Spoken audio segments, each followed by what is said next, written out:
son todos factibles de Ahí poderse llevar a cabo, ¿no?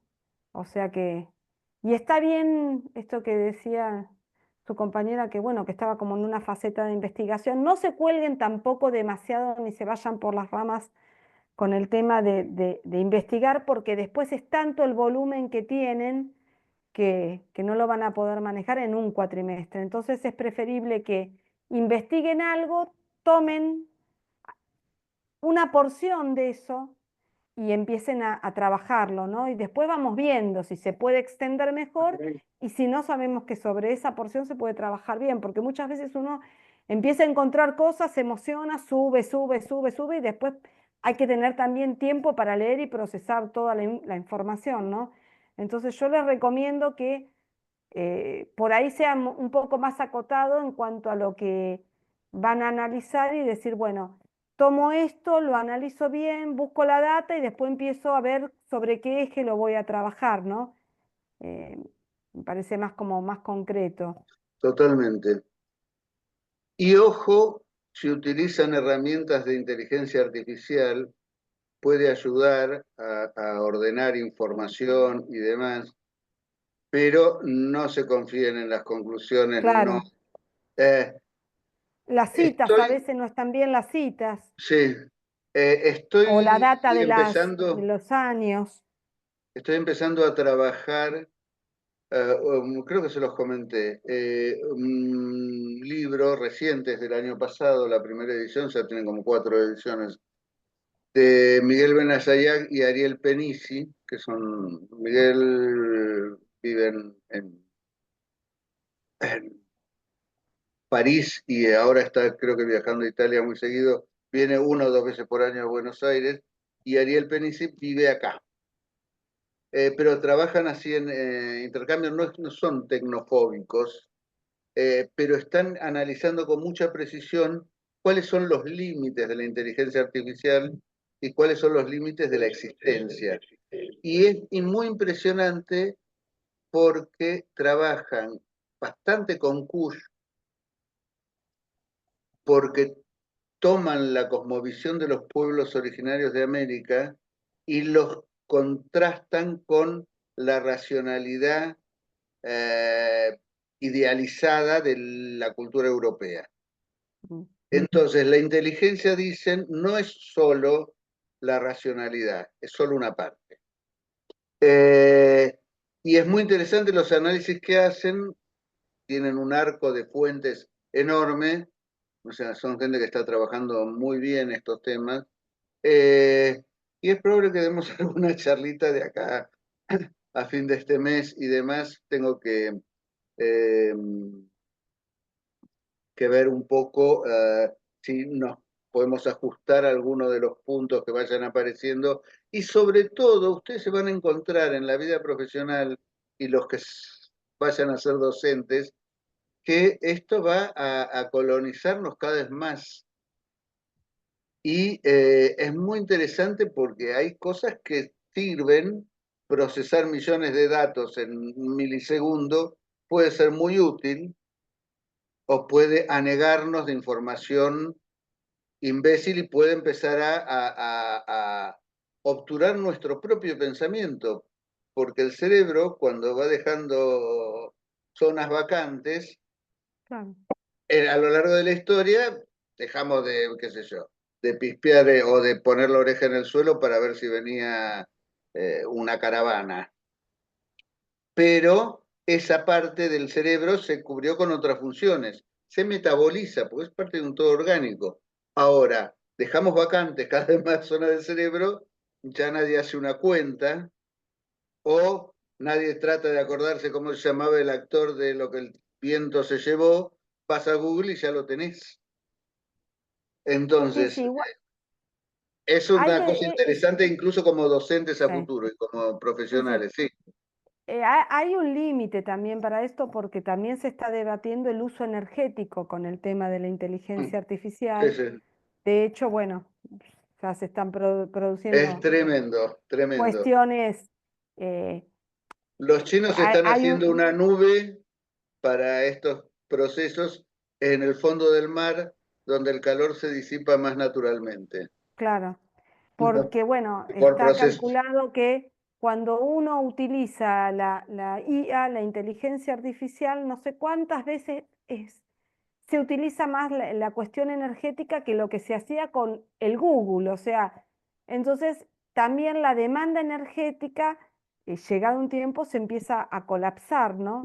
Bueno, entonces No, también no, se y está, la entropía de todo el sistema planetario puede llegar a complicarse. Así que bueno, claro, aumentar la pérdida de calor, digamos, el aumento de la temperatura y sí, Sí, el calor. perdón, tengo Bueno, entendido que necesita algo así como de 3 litros de agua por respuesta que sí, genera la IA para enfriar para Y enfriar vos pensás, las máquinas. Y agua que se evapora encima. claro, claro, que hay gente que la usa para ver cómo se vería si se pega las orejas, ¿viste? Si hace una operación o si se pone la nariz claro, de Mariquita Gallegos en lugar de la nariz con la que vino al mundo. Entonces hay claro. mucho uso frívolo y es muy complicado. Bueno, volviendo, creo que, no sé si se desconectó, pobre, Laura Dureno está ahí. Vos estabas por No, comentar está algo. con Estoy. la... No, no, no, lo mismo que decía la profesora, profe Paula, que comentaba sobre el Museo en la Boca, que yo, mi intención era seguirlo por no ya tanto sobre la gestión de, de la sociedad de fomento, que hasta el año pasado venía por ese lado, sino ya más desde la gente y cómo afectó también, que es lo que le comentaba la clase pasada, ¿no? Perfecto. Todo el cambio de gobierno, las dificultades que tuvieron que enfrentar, si realmente, qué cambios hubo desde sus inicios, digamos, porque cambios hubo un montón y hubo como más conflicto también, no solo Claro, por lo económico, sino también Por por el tema decisiones de la políticas. selección. Claro, la selección de los artistas a pintar las casas, la gente que rechazaba claro. dar su juro, entonces voy más por ese lado. Bueno, bueno, esperamos los avances. No dejen de tener en cuenta que es una mirada patrimonial la que tenemos que ver, no solo en sentido clásico, sino cómo fue el proceso o cómo son los procesos que se dan con esa patrimonialización, los conflictos que puede haber, ejemplos tenemos a todo, y los resultados en mejoras de calidad de vida, de lazo social, de la cantidad de cosas porque son muy variados los temas que pueden haber surgido. Qué sé yo, la historia de los patios, desde donde comienza hasta donde llegamos al día de hoy, está para, ¿no? También. Ah,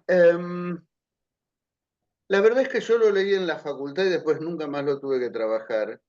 Pero encontré al Chueca Goitier los invariantes castizos de la arquitectura española, que es un poco la que recibimos de Europa.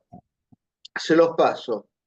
Fíjense si les sirve. La verdad es que no tengo un recuerdo muy claro de si hablaba mucho de los patios, pero bueno, en la arquitectura romana, en la arquitectura del Islam, de los musulmanes, que Se eh, privilegia el uso de los patios. el patio es el patio, ¿eh? El patio de los leones. Tengo el libro, profesor. Tengo el libro. Ah, ¿Eh? ¿lo tenés el libro? Sí. Buenísimo. Ah, Tengo dos libros de Tía. Ese es uno y sí. después hay otro que tiene que ver con. Sí, El tengo otro, los ¿cuál dos era? y El breve historia del urbanismo. habla, Ese es muy habla interesante. Ese sí lo también trabajé más. de Desde, la función de sí, los patios en el Islam, sobre todo, sí, Ah, claro, sí, en la claro. vida fantástico. musulmana. Bueno, bueno, listo. Eh, Bueno, hoy comenzamos a hablar íbamos de a la hablar un poco comercialización con... de los Pro- bienes y vamos Profe, haciendo. Sí, Sí, una cosita antes que comience la clase. El día sábado, a raíz de una invitación de unos amigos que tocaban, me dicen en una feria, conocí el Centro de Capacitación Profesional número 24 en el barrio de Flores. Es en la esquina de Morón y Artigas. es una antigua casa que está intervenida toda su fachada con un gigantesco mural, pero hecho con cerámica. Ah, está bien, sí, Altísimo nivel del mural y está muy referido a todas las actividades que se han desarrollado a lo largo de la historia de la escuela. Yo la verdad que no lo conocía y he quedado ¿En qué fascinado por calles? el... En calle Morón, esquina Artigas, en Morón, esquina Flores. Artigas. Está Bueno, para ir a verlo y no sé, me parece así como un ejemplo de intervención urbana hecha con buen gusto, con mucha calidad y muy integrada a lo que es la actividad, la historia de la escuela, todo ahí me gustó claro. mucho. bueno, me voy a fijar. No lo tenía presente, no, la verdad es que no lo conocía. Pero bueno, ¿querés ir arrancando, Paulo, un poquito? Sí, tengo algunas cuestiones como para... Vamos a hablar un poquitito de qué es la comercialización del patrimonio cultural o algunas aproximaciones, ¿no? Porque hay como dos vertientes. Por un lado, eh, cuando uno dice comercializar el patrimonio, parece que fuera agarrar, poner en una bolsita de regalo y vender todo el patrimonio. No es así, tiene que ver con el comercio lícito de lo que compone los Los bienes bienes del patrimoniales, patrimonio. claro, los bienes del patrimonio cultural. ¿Y qué sucede cuando esa comercialización deja de ser lícita, ¿no? Cuando se convierte en algo ilícito. Entonces, bueno, es un tema bastante complejo, voy a tratar de, tiene mucho de jurisprudencia, o sea, es un tema que tiene que ver más con una parte de la abogacía, de la jurisprudencia que trabaja lo que sucede con el tratamiento de estos bienes patrimoniales. Entonces, bueno, estuve buscando algunas cosas también. Eh, bueno, en principio que para cuidar y privilegiar las expresiones culturales propias, ¿no? Los estados disponen de acciones que son de valorización, preservación, restauración, salvaguardia y difusión de conocimiento sobre el conjunto de los componentes del patrimonio, ¿no?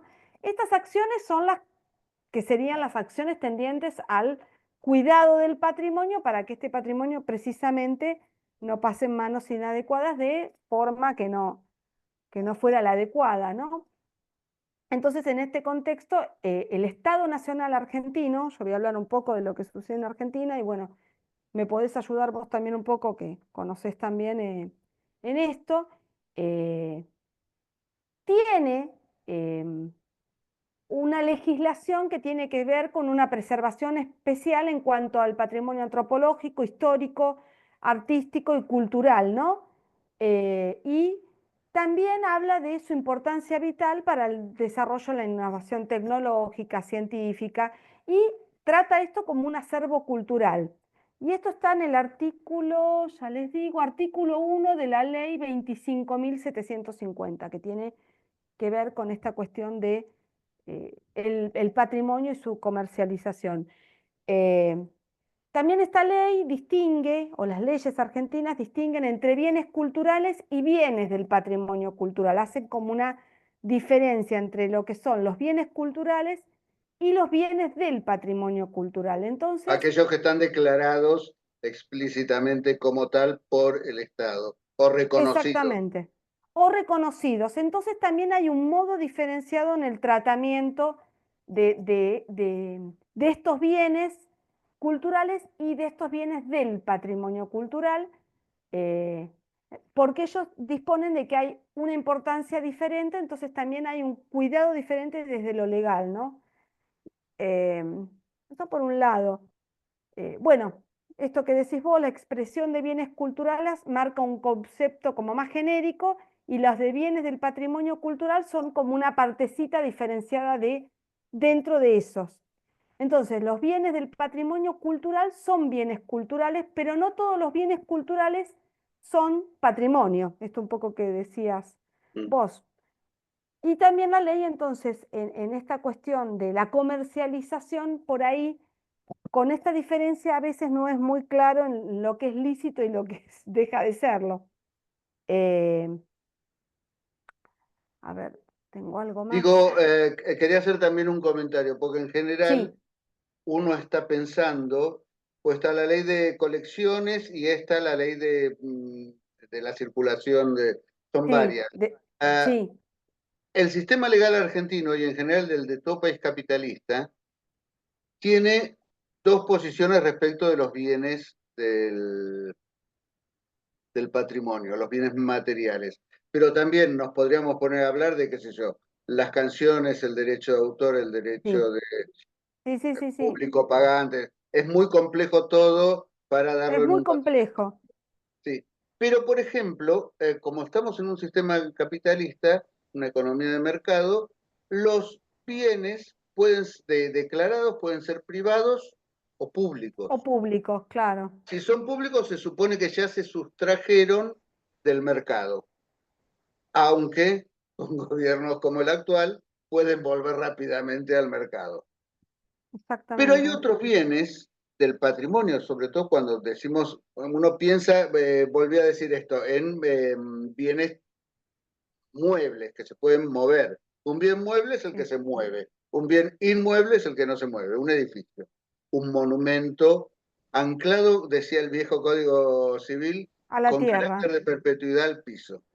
Mm, Los edificios declarados monumentos históricos nacionales o catalogados por el gobierno de la ciudad o por alguna otra jurisdicción no se mueven, aunque algunos edificios se movieron y se pueden mover, pero en general no. Pero sí se pueden vender y comprar en muchos casos. El edificio Cábana en Retiro es, es monumento histórico nacional porque fue una de las obras de la arquitectura moderna más relevantes. Y normalmente nosotros en la comisión estamos viendo que se vende tal departamento, tal unidad funcional. Se declararon en otro momento, fíjense la diferencia de criterio también, edificios del hogar obrero. sí. Entonces, esos edificios, ahora sus ocupantes por ahí lo venden, los propietarios lo venden, tienen que inscribirse porque uno tiene que tener una trazabilidad porque los dueños privados tienen una serie de compromisos al vivir en un edificio de carácter patrimonial. Lo mismo que yo, la estancia jesuítica de Santa Catalina en Córdoba, que ahora hace 2, 3 años se arrastra un conflicto muy grande con la familia propietaria, quedó en poder de la familia que lo compró a la Junta de Temporalidades en el siglo XVIII, Mm, porque en el 40 se lo iba a expropiar por el altísimo valor artístico histórico que tiene, pero ellos se comprometieron a consultar con la comisión y están haciendo una cantidad de zafarranchos con el caso de que está declarado Patrimonio de la Humanidad, Patrimonio Mundial, perdón, eh, que está judicializado. claro. Pero bueno, son esos los límites. Sí, Disculpa, Paula, el que molino, hacer la esa aclaración. confitería del molino pasó algo parecido. Era Mm. un edificio de viviendas, estuvo mucho tiempo intrusado eh, y, digamos, dentro de este circuito que decimos de la comercialización del patrimonio, las políticas de gobierno del momento optaron por buscar formas de adquirir todo el edificio para poder ponerlo en valor como corresponde ahora. O sea que también en este circuito que tiene que ver con la comercialización de bienes, del patrimonio o bienes culturales, también juega un papel importante las políticas de Estado desde los gobiernos refiriéndose a ese patrimonio, ¿no? Entonces, hay un ida y vuelta en estas cuestiones. Es muy difícil, como decir en nuestro país, decir, bueno, a partir de ahora va a ser así, porque bueno, hoy es así y dentro de unos años no tenemos idea. Entonces, bueno, es bastante difícil también en el momento cuando esta cuestión de estos bienes que van y vienen, entonces, también es como la tutela, ¿quién tiene la tutela de la cuestión? Es difícil, si es el Estado Nacional, se supone que debería ser como dentro de lo jurídico más ordenado, que si es de un orden de un particular, que si bien es un bien patrimonial, pertenece a un particular, ¿no? Con algunas rigurosidades con respecto a la compra y venta, sí, No, Paula, en base a lo que estás diciendo, el tema que nosotros queremos encarar como un bien cultural de nuestro patrimonio, que fue bombardeado, que le pusieron una bomba, que es el Teatro El Picadero. sí, sí, estuve leyendo sobre eso, claro. Por eso digo, nosotros entendemos y queremos poder demostrar que esto es un patrimonio también que es inmaterial como comunicador de una cultura popular Sí, y que sí, es simbólico al mismo tiempo. ¿Por qué? Porque hay una trazabilidad de lo que produjo este teatro en la cultura popular de nuestra ciudad, que por estar un gobierno de turno en contra de esto, llámese, sí, sí, digo, el nombre que querramos poner, digamos, se lo deposita para acallar esa voz popular. Entonces, entendemos nosotros, por eso digo, pregunto y a ver si nos tiran una soguita también con respecto a esto, porque está bien. Desde el punto de vista, si queremos, de como obra de arquitectura, sus orígenes, cómo surge esto desde el tren, ¿sí? Que salía de ahí por la calle que se llamaba Rauch, ¿sí? Que llegaba el tren hasta Floresta, ¿sí? Tiene toda una historia como patrimonio cultural de eso, que después fue un mercado. Todo este tipo de información que venimos recabando hace que, digamos, se están mezclando estos dos conceptos, ¿no? De una historia, ¿sí? Patrimonial de lo que fue lo mismo la porteña en sí mismo, lo que fue el primer tren en el país, que se junta con la cultura, ¿sí? Popular de un teatro. Y que nos pareció que es muy rico y muy fuerte de poder desarrollar. Y que bueno, estamos en esto de poder hacerlo y intentar poder justificarlo a través del, como decíamos, del pensamiento de Laurent Schmitt, ¿no? Entonces, con esto queremos a ver si es posible una soguita. ¿Qué les parece que podamos hacer con respecto a este punto desde este enfoque que le estamos dando? ¿Se entiende? yo, Vos pedís demasiado, ¿no? A ver, no, es muy interesante porque realmente el picadero se iba a perder. Eh, Claro, y un poco resumiste la historia en estos segundos. Eh, Donde está el Teatro Colón, era en el Parque de la Artillería, que después fue Plaza Lavalle, tribunales y todo lo demás, salía, era la terminal de la Porteña, del Ferrocarril del Oeste. Cosa interesante, primero fue de capitales argentinos, que a posteriori se lo venden a los ingleses. Salía, cruzaba en diagonal, agarraba la valle, por eso la valle en esa zona es ancha, aparte claro, y después después vino se bien pone para angosta, destacar al Palacio de Tribunales, aunque bastante feo, pero bueno, esa es otra historia. Seguía por la valle, doblaba en Callao, quedó la traza en ese pasaje, ahora dice Polo, que porque vivía en el edificio Art Deco entre la valle y el pasaje, en el que está un poquito retirado de Callao, con Tania. Seguía por Corrientes hasta, no me acuerdo cuál es la calle anterior a Paso, será a Pueyrredón, ahí doblaba y enganchaba con la actual traza en Plaza 11, era la primera estación. Bueno, y después seguía. Es el primer ferrocarril de la República Argentina. Es, apareció ese teatro, yo no sé la historia del teatro en sí misma, no la conozco en detalle, pero es cierto que con el teatro abierto le metieron una bomba, digo, y la reacción de teatro abierto fue una reacción a un funcionario, bruto funcionario de la dictadura, que dijo que acá no había teatro argentino. Y en 2 días, 3 días salieron 10 obras o claro. 15 Los actores ensayaban a contraturno y se hacía en principio los lunes, que era el día que descansaban. Y claro, la reacción fue enorme. Creo que ese es el hecho central, destacar ese punto. Ahí fue que el picadero alcanzó el conocimiento que alcanzó. Y es muy interesante porque la materialidad del teatro original, primero fue afectada por eso. Yo no sé si no habrá funcionado algún circo ahí en ese lugar, es probable por eso picadero, ¿no? O se hace referencia al circo criollo, que fue el que dio nacimiento al teatro argentino, etc.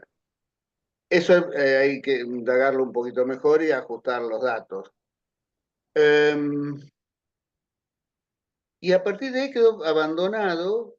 El teatro abierto se continuó en otros teatros, se multiplicaron, ya no podían poner tantas bombas.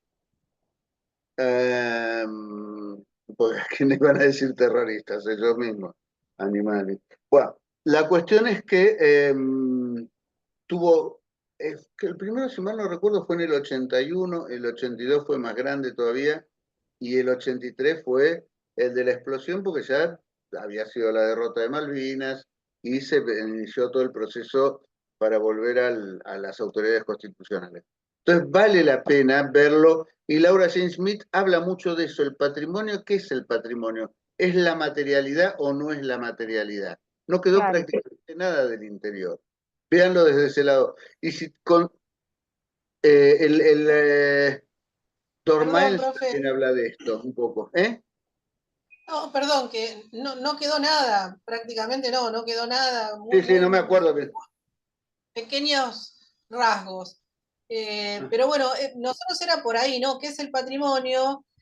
El tema de la memoria, pero también el tema de la cultura, porque nosotros decimos cultura popular, que no era cultura de masas, porque esto solo un sector lo veía. Claro.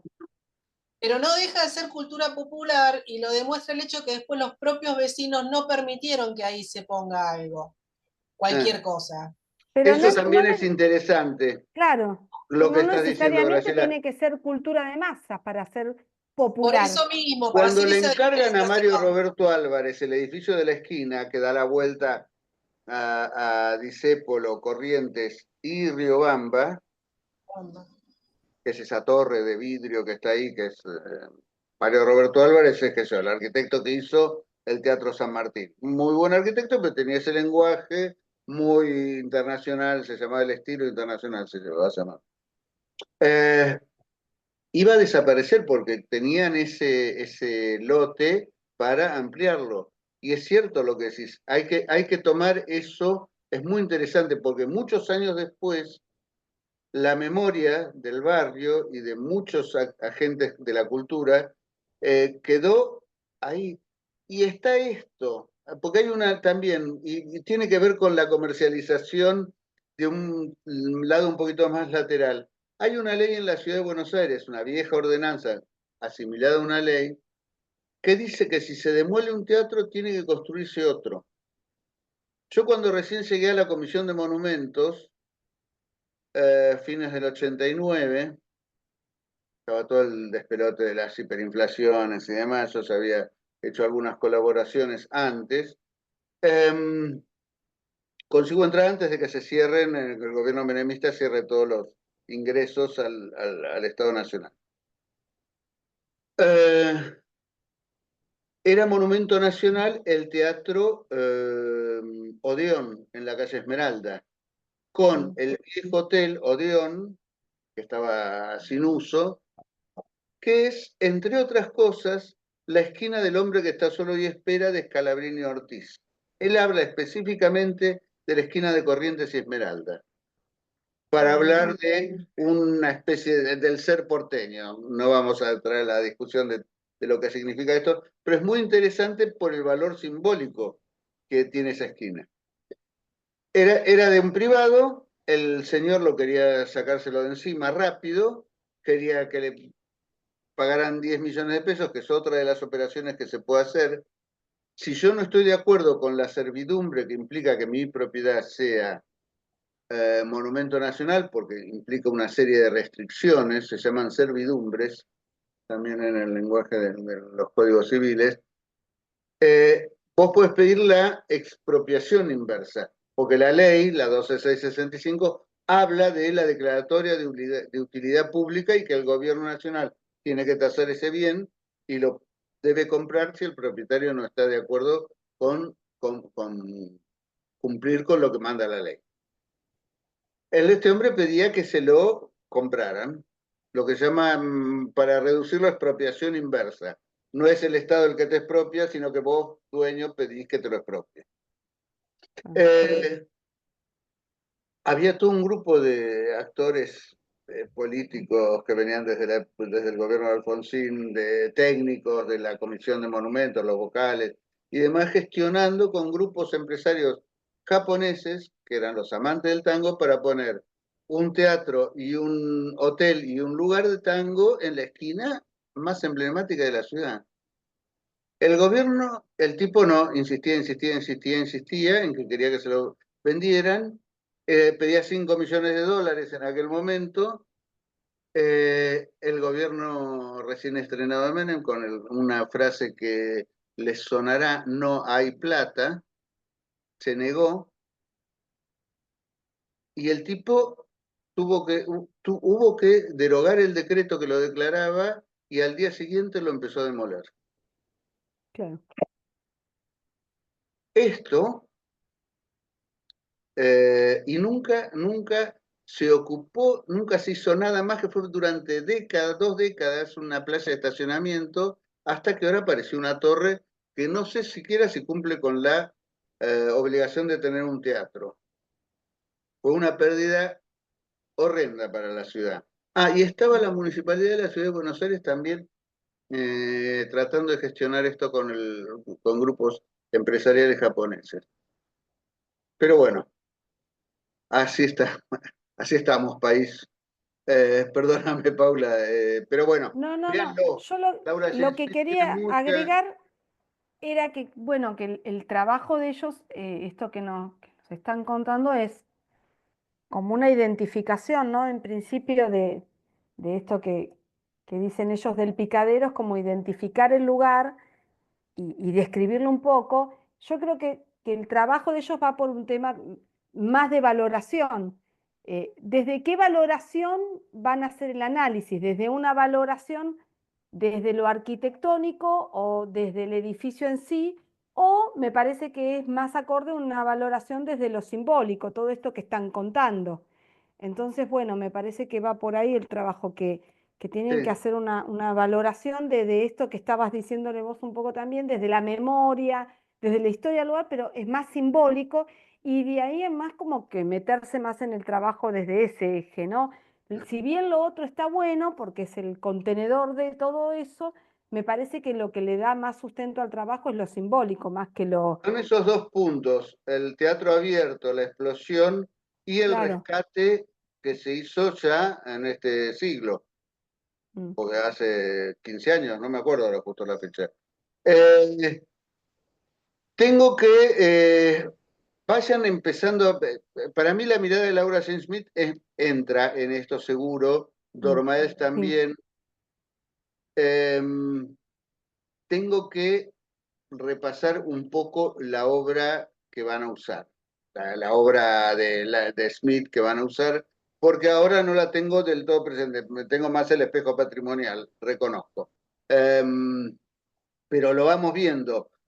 Fíjense ustedes qué puntos les parece que pueden ser utilizados y en eso lo vamos trabajando también en conjunto. Pero Mm. los hitos serían esos tres básicamente. ¿Eh? Gracias, gracias. Listo. Bueno, Bueno, Paula, vamos ¿qué hora es? un poco. Y Bueno, 29. cualquier cosa la seguimos el otro día porque fue bastante rica toda esta. Sí, sí. Yo quería agregar, bueno, a ver.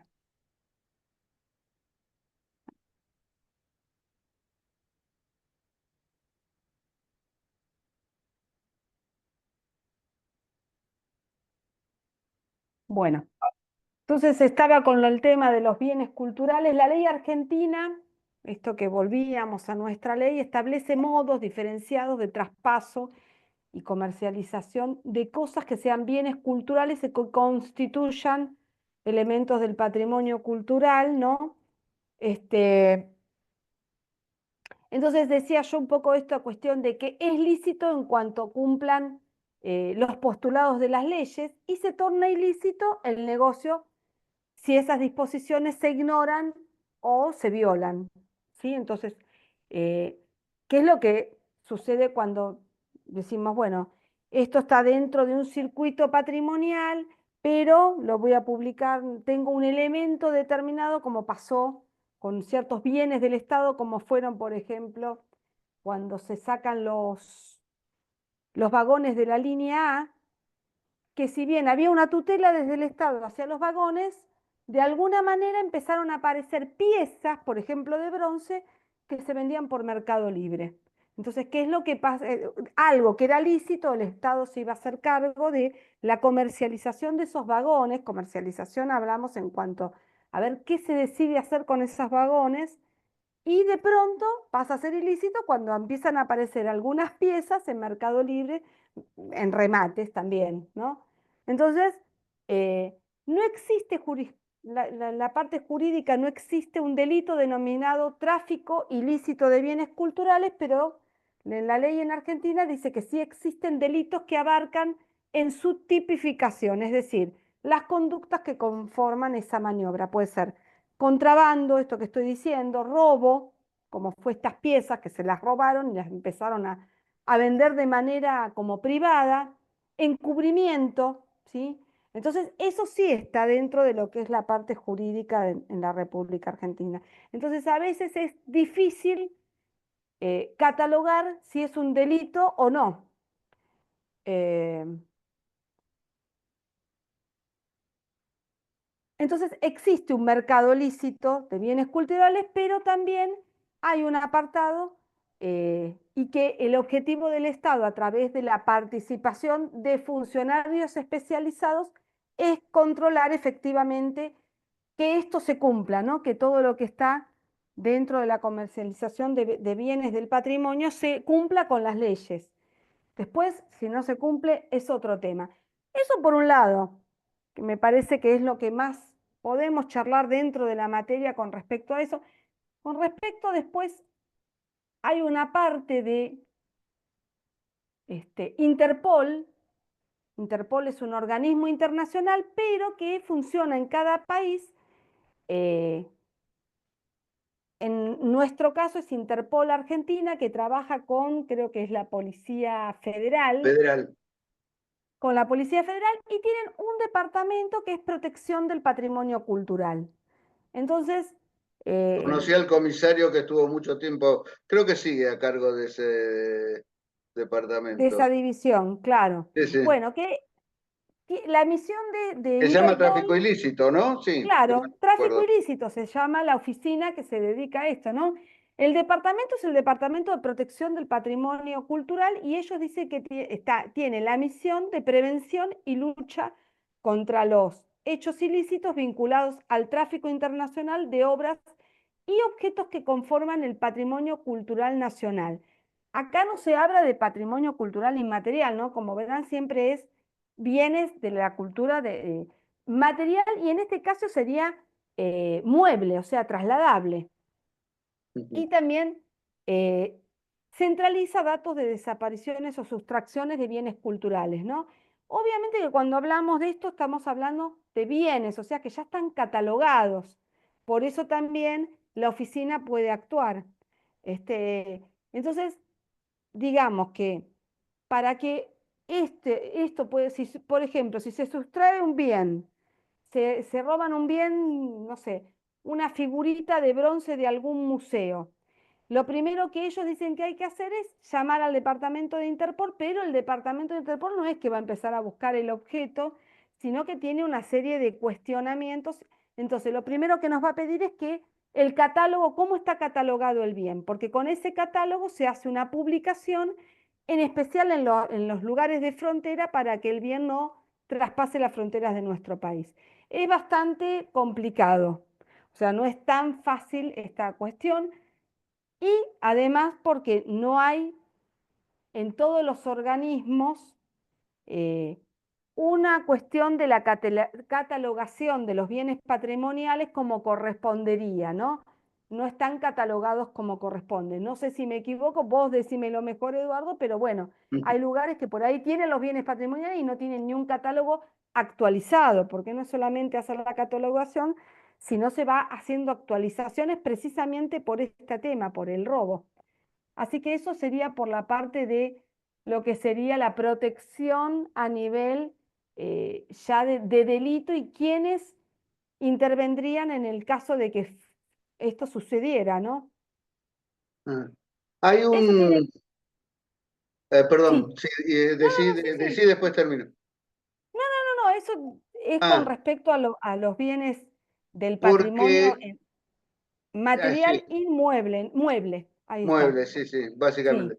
Porque sí, tenemos encima, con eso de la dispersión de los organismos que habíamos visto, en comparación con lo que sucede en México o en Brasil, originalmente, por ejemplo, si uno quería, un artista llevaba su obra a una galería de Nueva York, o de París, o donde fuere, tenía que pasar por la Comisión de Monumentos para decir, porque era de museos, monumentos y lugares históricos, decir, mira, voy a sacar esto, y en general se daba sí, bastante rápido el permiso.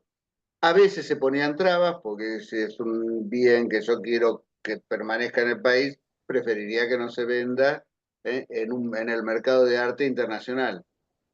claro. O adquirir por parte del Estado las cartas, unas cartas de San Martín que se hizo la última compra, aparecieron, se iban a subastar en Sotheby's y se hizo toda una gestión, creo que hace como 30 años de esto. Por suerte fue exitoso, está en el Museo Histórico Nacional. Pero también tenemos una dispersión legal compleja, pues tenemos la Claro. ley esta que citaba Paula, a ver si... La 25.000 y pico, Sí, sí, 25743.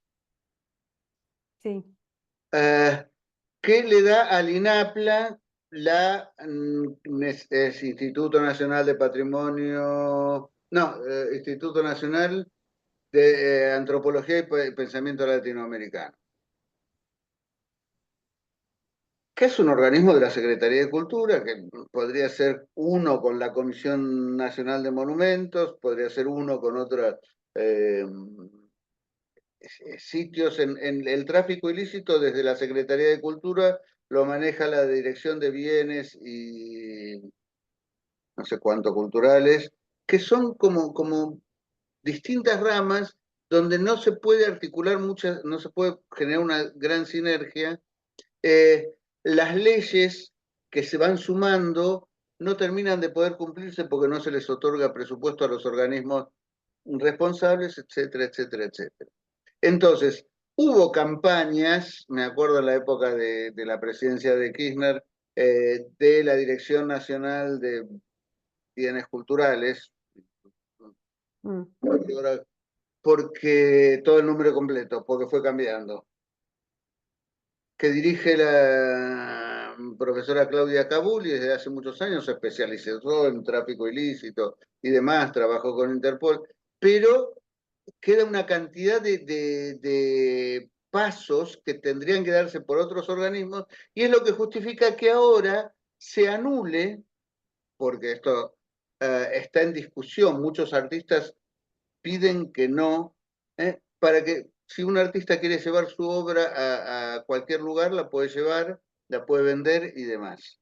Y no, tiene que haber una trazabilidad porque hay piezas que son importantes que se queden acá o en todo caso que el Estado puede ofertar para ser adquirida.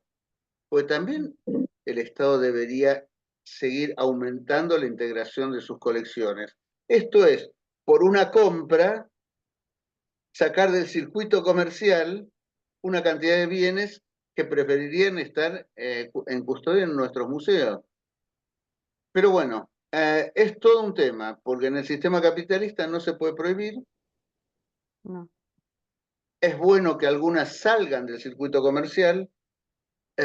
Ahora, en el mercado de arte, los artistas no suelen ser, salvo los consagrados, los tipos que se la lleven más de arriba, que sean los claro, beneficiados. claro. Entonces, bueno, es toda una discusión para seguir trabajando. Me parece que es muy interesante el tema. Eh, Es muy bueno, complejo la también arquitectura y porque, folclore bueno, está la materia específica. Nosotros hacemos solo una mención donde está Paula también. Eh, pero no podemos dejar de pensar, de dejarles la inquietud de que tenemos que pensar cómo una visión de lo que es la estructura estatal, de cómo debe ser la gestión de la cultura en un país y cómo esto genera, en nuestro caso, muchas vulnerabilidades, muchos agujeros por donde se cuelan claro, las cosas. La colección Ambato, que estaba en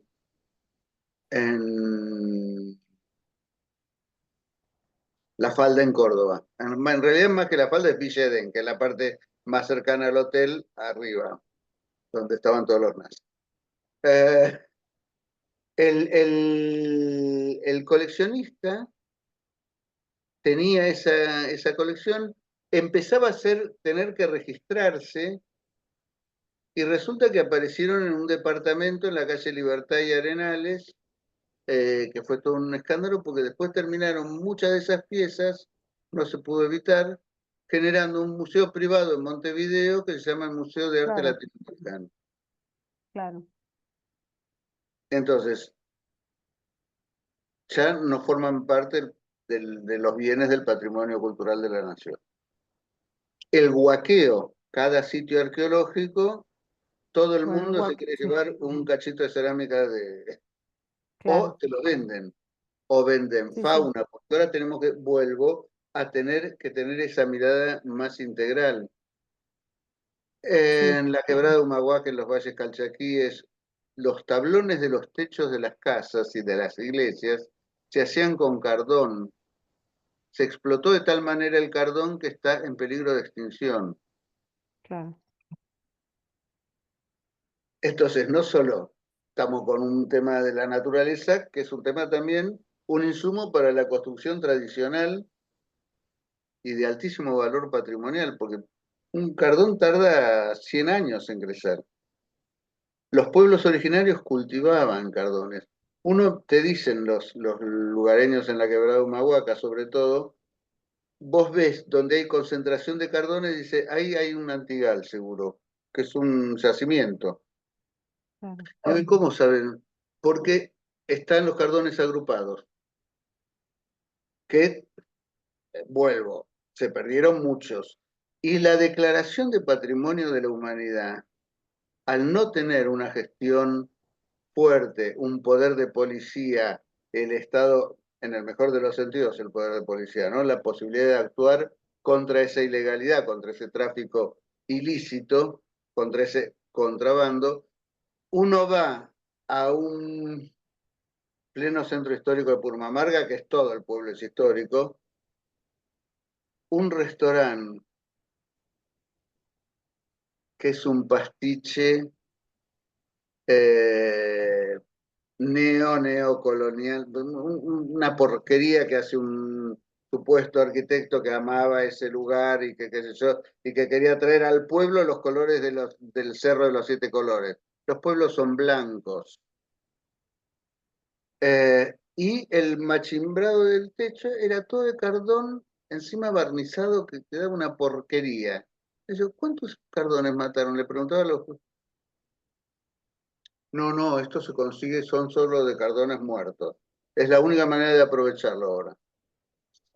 Estamos con Houston, tenemos claro. unos cuantos problemas, pero bueno, tenemos que seguir trabajando para que no tengamos más problemas o que tengamos menos problemas. Digo, la voracidad del sistema capitalista va a hacer lo imposible por reducir todo a mercancía. Entonces no importa el valor cultural, no importa el valor patrimonial, pero como pasa a ser un fetiche, qué sé yo, ah, ¿cuánta gente que no comprende un artista, cuando ve que se cotiza, empieza a comprar ese artista y sube el valor? Y hay montones de operaciones que, no siendo ilícitas, son muy peligrosas. Les voy a contar dos y con esas seguimos porque me tocó a mí también. En la época del menemismo se hace un concurso y gana un señor, está fallecido, que se decía arquitecto, tuvo un juicio por usurpación de títulos y honores, pasó a ser crítico de arquitectura, que es un personaje complejo, Jorge Glucker, que Sí, sí, encima no hace tenía falta ni que lo diga. un prestigio en la cultura arquitectónica de los años 70, el CAIC. Pero este hombre invitaba artistas vivos, les pedía plata, fui testigo de las denuncias de varios artistas importantes, hasta García Uriburu, él no lo conocía en ese momento, pero dio testimonio en un programa donde se denunció esto. Porque un museo como el de Bellas Artes es un lugar de validación. Por lo tanto, según el criterio, ahora sí sé curatorial, hay toda una discusión con los museólogos a partir de la idea de la... Pero el criterio curatorial, el de la investigación, el por qué se muestra y demás, incide en el mercado de arte y en la valoración de los artistas vivos y aún de los muertos. Fue todo un tema que le costó sacarlo, porque hicimos denuncias, ante secretarios de Cultura, mucho tiempo, pero un personaje poderoso. Otro, también está fallecido. Se otorgaba permiso tanto en el Museo Nacional de Bellas Artes como en el Palais de Glass, como en el Museo entonces municipal de el Isaac Fernández Blanco, para hacer muestras de artistas fallecidos. El señor que las promovía, un señor muy importante del mercado del arte, tenía pintores que les pagaba por hacer, por ejemplo, Beraldo de Quirós. Él compraba mucho Beraldo de Quirós, que no estaba muy cotizado, restauraba esas piezas y hacía hacer otros, no es que hacía la duplicación, hacía otros cuadros como si fueran pintados por Beraldo de Claro, Quirós. al estilo. Pero había tipos que tenían una pincelada notable porque había, y eran básicamente se lo tomó con varios impresionistas, Leonie Matisse, Fader, y los autenticaba. Y Claro, encima aparecían en el catálogo de una exposición en el Museo Nacional de Bellas Artes. ¿Quién podía dudar de la autenticidad de un cuadro de estos? claro, Nadie, nadie. Y hay otras maniobras, esa sí ya es un delito, pero hay que demostrarlo. claro. Y otra pasó ya más acá en el tiempo, en épocas de Jorge Cosia como secretario de Cultura, con otro director del Museo Nacional de Bellas Artes, que hace un convenio con el diario Clarín, pleno gobierno de Cristina Kirchner, ya se había declarado, para hacer el catálogo razonado del museo e ir sacándolo.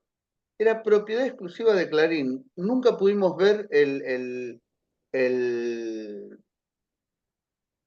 el convenio, aunque como sindicato y yo como delegado en ese entonces era el delegado general, lo pedí oficialmente, nunca pudimos acceder. Le costó, no sé si la cabeza, pero le costó algo de la cabeza, porque quedó muy deteriorado y al poco tiempo se tuvo que ir, al director de entonces, Guillermo Alonso.